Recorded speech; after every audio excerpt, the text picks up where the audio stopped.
There is a verse in Colossians chapter 1 where Paul is talking about what the Colossians used to be like before God graciously saved them. And he tells them that they used to be hostile in mind.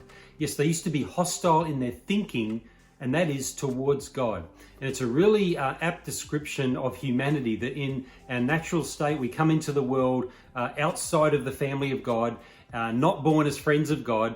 But as time goes on, we just develop this hostility towards God where we are absolutely opposed to Him. And there is a ramification for this. And I'm speaking not just as a man wanting to follow Jesus, but as a dad to dads as well today, that we need to protect our children, because there are people teaching in primary schools. There are people in positions of influence in politics, advertising. There are activists who are hostile towards God. They are totally against God.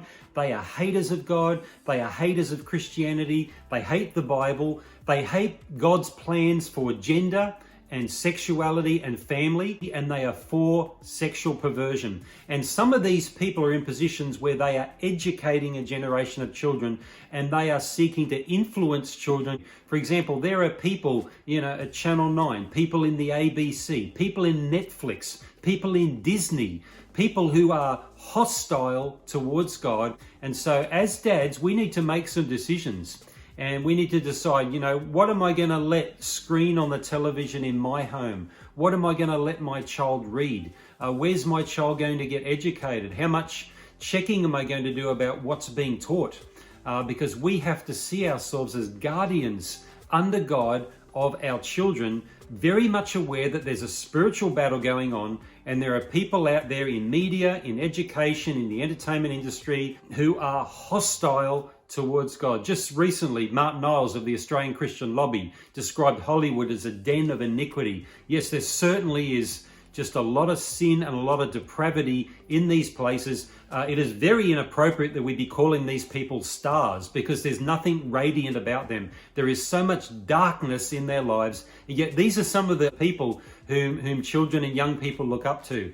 And so as parents, as dads, we need to think through, what am I going to do? What protective measures am I going to take? I'm just thinking through that this week, actually, with some of the things I've been hearing recently, some of the updates of what's happening with children's movies, and some of the things that are being very sneakily crafted into these movies, because there are people with sinister motives who want to influence children. So we've got to draw a line. We've got to decide, yes, certain TV programs, certain whole channels and organizations are going to be cancelled from our homes. We're just not going to give them access to our homes and our TV screens. So yeah, there's some decisions that have to be made, but those who are Christian fathers watching this, we need to lead the way as protectors of our children.